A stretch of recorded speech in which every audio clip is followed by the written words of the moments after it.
11 minutes to go, and they've gone on to beat Egypt by 3-2. The Enzo Fernandez winner. There he is, Enzo Fernandez.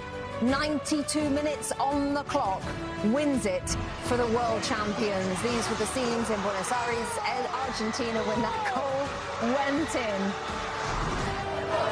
And in Miami as well, as the defending world champions make it through to the quarterfinals. And that man, there he is, being hoisted above his teammates.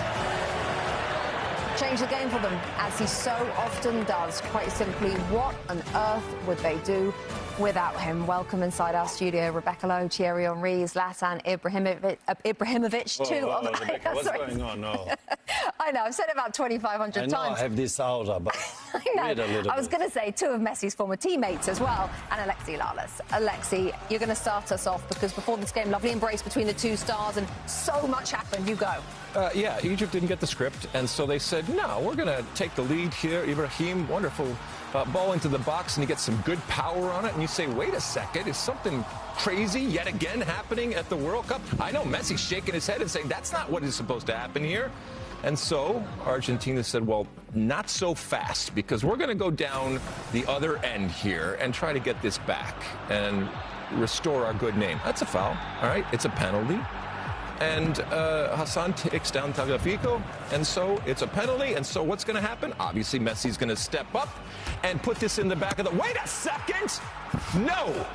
Denied! Talk about not going to script. My goodness. So now we get the sense that maybe something special is happening here. And what else do we got here? Oh, my goodness. What a save! What a save, as you're going to see here. Julian Alvarez trying to score, but the goalkeeper was on fire, and Tagliafico cannot believe it. And then, guys, we were in a very famous now avocado room, and we looked at it as it happened just like now. What a run. Outstanding. And what a pass from Mo Salah. And then Zico, funny enough, scoring against Argentina, but for Egypt. But they went back to check if it was a foul. They actually thought it was a foul, so the goal was disallowed. And then Zico was like, oh yeah, really? You're going to take it out? Well, all right. Let me put it 2-0. Again, Zico scoring against Argentina before Egypt. And then the little man got upset. Put the ball in the box, but what a header from Romero. Please have a look, because there is not a lot in the cross, but the way he rotated his neck there to be able to score was outstanding. 2-1. And the little man was not satisfied with his assist. Look at this shot, bam, boom. But look at this celebration. He doesn't jump one time. And look at this second, bam. Bam. This was a different celebration. You could see a lot of emotions behind that. Anger, happiness, everything you can put in there. And it goes in. And he's the top scorer of the World Cup. And then you're gonna see something beautiful here. Look at this pass. One. Lautaro Martinez brings it with him.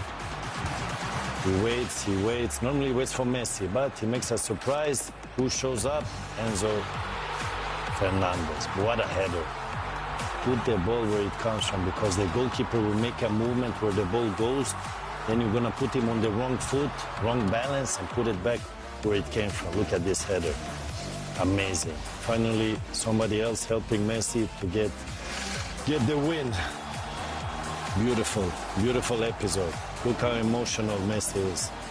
And look how angry Salah is. Or maybe not. Just getting his teammates away, I think, with their disappointment at the end, but that's what we've been talking about. Look what it means for Leo. Yeah, the emotion on his face. The first player in World Cup history to score in 6 straight knockout matches. And what a comeback then. From 2-0 down with 11 minutes left on the clock to win 3-2. Tom Brady wading in. Yep, that might top my 28-3, which was also, by the way, against the Atlanta Falcons, the home stadium where we've been watching the football today. Wow, what a story. Another incredible match at this 2026 World Cup. We're going to take you back to Atlanta, to the crew over there, guys. It was absolutely Joel. incredible to be in this stadium to witness what we have just seen there, because as you guys have pointed out, with just over 10 minutes of this match to go, Argentina, the defending champions, Messi, they were heading home, they were on their way, but then somehow they have managed to turn this around. What a comeback, Javier. How on earth did Argentina do that? I mean, with that passion, Clarence and I were talking about off cameras, not this passion, this grit, this never give up for this team. You know, we can see their fans, you know, they're still singing, they're still celebrating. What we felt over there watching the game, it was like, regardless of the 2-0, the supporters were feeling that they might come back, you know, and yeah, they were coming, the goals were coming, but I think a substitution that it was very important, Clarence, of this game. Very important, and you said it all, that the heart that this team has shown when they won the World Cup. The same thing I'm seeing here in Lautaro Martinez. We were calling it. They needed something different. Alvarez was a bit all over the place. We needed a bit more experience, somebody who could think about the game and add value to what Messi generally does as an architect. And of course, he's celebrating here with his fans. They waited a lot of time here on the pitch, right, Jules, to celebrate with the fans. And I mean, it's emotional. Yes. It's very emotional. Also because if we go back now to Egypt, what a match they played. Oh, wow. Incredible. Yeah. What a match they played. What a match. How big is that decision now when we look back at it to disallow It's that huge. goal? I think it's huge, and this doesn't go in favor of Egypt, obviously, or against Argentina. It's just a very harsh, in my point of view, you know, play over there that, yeah, they went, they reviewed it, they said it was a call. For me, it's very soft, even not a foul, but it's part of the game you need to play. What surprised us the most, it was that regardless of that call, Egypt said, okay, let's play, let's keep playing, and then they scored the second goal in another very good counter-attack. And then we cannot even blame Egypt on anything what happened. I mean, the goals were just quality goals of Argentina. Congratulations. Yeah, so, I mean, look at the third goal. Lautaro Martinez, that gets the ball from another striker who went in his own box to get the ball from Salah. One ball in front, waiting for that moment, and then a quality header. Mo Salah, when he came over and saw you on the full-time whistle, did he have any words? What did he say? I think he just said, hi, thank you, and we were just saying that he did amazing, what a run, and not only about his career, and then as well, I wish him luck in his next chapter of his career. What a player, and you imagine he'll still have another World Cup to come.